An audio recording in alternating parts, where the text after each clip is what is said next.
Hey guys, welcome back to another episode of the Self-Confidence Project. I'm your host, Kimberly, and today we're going to be diving into how you guys can tell if the woman you are dating, getting to know, newly in a relationship with, is the one for you in the bedroom. So I'm going to be sharing with you 5 signs of true intimacy, and my dog is going to be shaking around in her crate here while we talk about it. Okay, so how can you tell? Because look, sex might be great, but true intimacy, guys, this is a whole different level. So how do you really know if the woman that you are courting, pursuing, getting intimate with, newly in a relationship with, in a long-term relationship with, is actually the right one for you, not just physically, but emotionally, mentally, and even spiritually? Okay, so before we dive in, 'cause I'm really excited to talk about this. This is really important content that I honestly wish I knew a long time ago.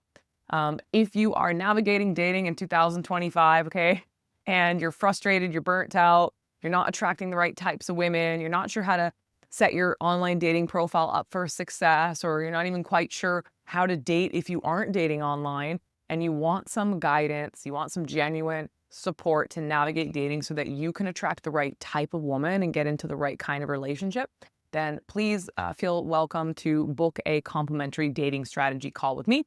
We'll get to know each other, talk about how I can support you, or direct you to other resources if I cannot. Now, if you're not quite ready to jump on a call with me, totally understand. Do you want to come say hi, Ginny, since you're just being a weirdo? Come here, say hello. Okay, there you go. The internet knows that you exist now. You go in your crate. Good girl. Okay, you stay. I don't have cookies. She wants a cookie. I'm out of cookies because we're moving house in a couple weeks. So the cookies have all been packed up, guys. So I'm sorry to say, Ginny, our sweet Mexican rescue pup, won't be getting cookies. You're just gonna have to chill, little chicken. Okay. Pardon for the interruption. Now, guys, I also have put together a free masterclass. So if you're dating again after a divorce, separation, long-term relationship, it's been a little while since you've been out there navigating modern dating, definitely check out this free resource. I put it together specifically for you.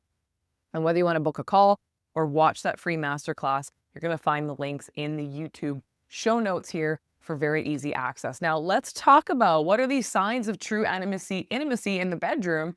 And the first one is super important, guys, which is you feel, and these are all reciprocal, right? So a woman could be watching this video and thinking through the same list, and that would be really important for her too, okay?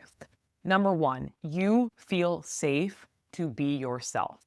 The indicator you want to be looking out for here, guys, is that there is no performance pressure. This is not a horse and pony show, right? There's no fear of judgment in terms of how you are performing and just how you're showing up when it comes to physical intimacy.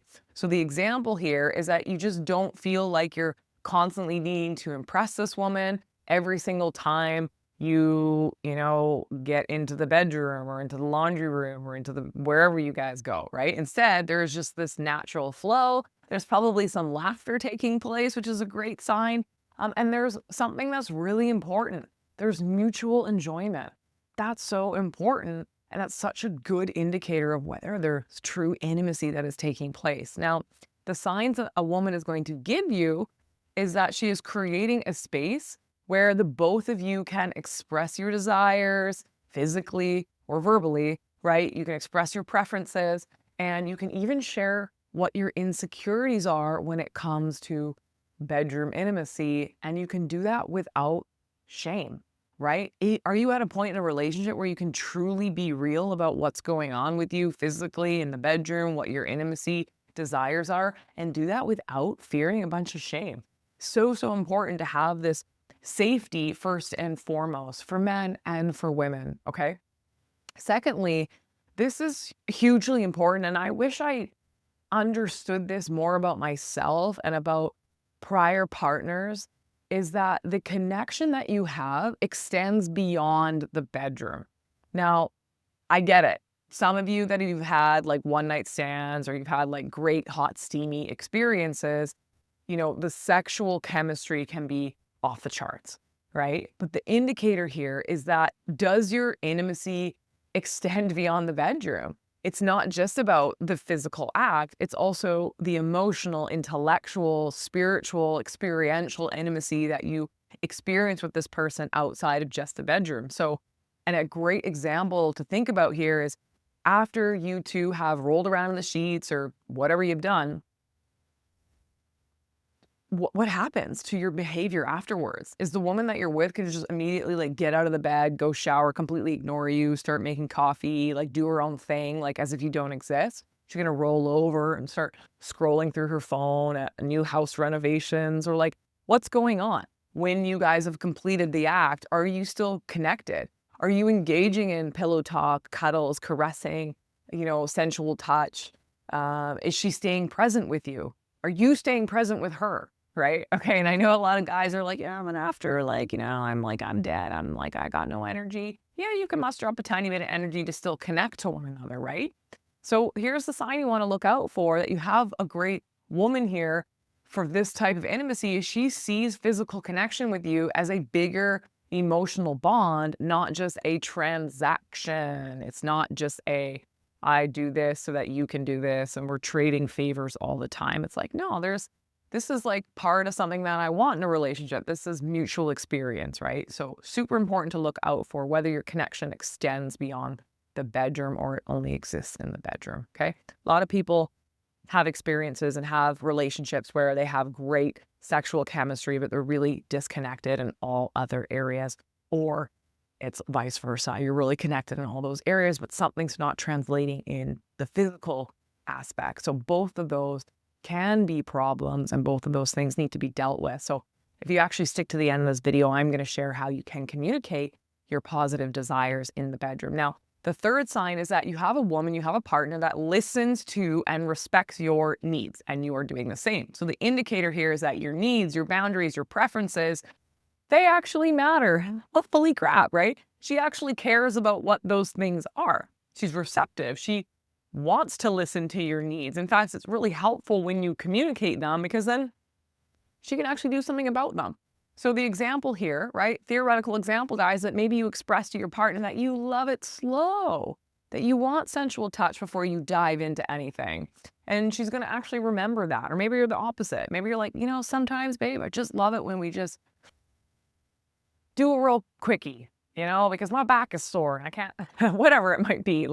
So you can communicate your preferences clearly to each other, and we are going to be respectful of that. You're going to be respectful of that. So the sign you have the right partner here is that she is receptive to your feedback. She is curious about what pleases you, and she wants to find a way to have that mutual experience. Super important. Hard for people to do. There's so much stigma and shame around conversations about sex. And so it's important that you are building that safety first so that it's easier to open up about these subjects. But I would not be surprised if you guys get to know a woman who has literally never spoken about this stuff before, or never felt like she could, or doesn't have the tools or skills, or you don't have the tools or skills, or never really felt like you could. And so if you get into the right relationship where you're with someone who's open-minded and cares about your mutual connection, it's going to make these things slightly easier, but you're still going to need to practice doing this. Now, the Gottman Institute says that couples that talk about sex have more sex and they have better sex, so you better start talking about it. Although I could do a whole nother YouTube video on the right times to talk about sex, because there are definitely some times that aren't super productive and probably are not going to help you. So the fourth thing I want you guys to look out for here is whether or not there's playfulness and that emotional safety, right? Playfulness here. So the indicator is sex is not just a routine, right? It's not just another checklist for your day. It's not like getting up and brushing your teeth, right? There's laughter, there's exploration, there's a sense of fun. Now, the example here is that you might be trying something new with each other, whatever that new thing might be, that's up to you guys, right? But instead of there being a whole bunch of awkwardness, you're both laughing about it. You can move on. There's no fear of really getting it wrong here. And I can think of a couple people and a couple stories where people tried some things and got it wildly wrong, but they were okay with it. And that's super amazing because that allows you to play and have fun and be curious and not worry always about the outcome or if you're going to be perceived a certain way. You guys are just on this mutual journey together and you guys can try everything you ever wanted to try. I call it the menu of intimacy. What is on the menu for you? right? And I'll tell you what's on the menu for me. We'll see if our menu items align and maybe what I'm willing to try of yours that I never tried before. Maybe you're going to try something of mine you've never tried before. What's on your menu, guys? Maybe you can talk about it that way. Maybe you can make a physical menu of all the things you want to try and share it with each other on Valentine's Day. Okay, so the sign that you have the right partner here is this woman doesn't take everything so seriously, right? She can enjoy the moment. She can experiment. She can make it feel like an adventure. And that means you have a woman who really actually loves herself. Not all women are connected to their bodies. They're not all connected to their sexuality. There's lots of different reasons for that. Maybe with the right partner, she can actually start to open up slowly. So I'm not saying here that when you meet a woman, she's got to be perfect at all these things. She's probably not going to be. But is there that safety, that commitment to explore, to at least start talking about it? Because then you're on a good track for success. Now, pardon me, guys. I'm like recovering from a bit of a cold, so I'm going to have a sip of coffee here. Okay, now the last sign is that is your intimacy deepening over time? So this is really important because most people are like, yeah, sex was great in the beginning and then it just went downhill, right? So what you want to be looking for is instead of your intimate connection fading over time, your connection is becoming richer as your trust and as your comfort, as your exploration goes. Now, this takes effort. It takes conversation. It takes leaning in. It takes overcoming obstacles. Because the truth is, once you're in a relationship, here's like the real truth. At least this is my belief and what I have seen in my life experience and with all of the clients I've worked with and in this field that I'm in.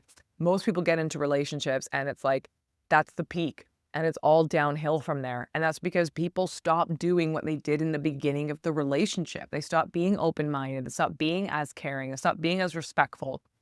Or they move houses, or a family member dies, or their finances struggle, or name any other stressor that just rips apart that connection that two people have. And instead of finding a way back to each other, they let it suffer.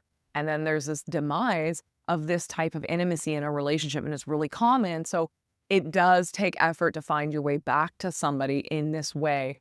And that's why I want to share with you a very short kind of tips on how you can communicate your intimate needs with your partner. You're also going to need to be negotiating with your partner for the rest of your life. Okay, when two people get together, it's like you're agreeing to now negotiate like everything in our relationship forever until we die. And that doesn't sound very sexy, but it can be sexy. So what I want you guys to look for here is that whether it's months or years into your relationship, sex can still feel fresh, and not because you're trying crazy tricks all the time. If you want to, go for it, but because there's emotional depth behind your intimacy. So the emotional depth will fade if you're not working on the relationship. And a lot of people don't really understand what working on the relationship means or how to do that. And maybe that is an idea for a whole other YouTube video. How do you do the work in a relationship, right? So the sign of a right partner here is that she invests in your connection. She sees sex with you as an evolving and growing aspect of the relationship. Evolving, evolution. You're working on things together here. So how can you communicate and express your needs for intimacy, right?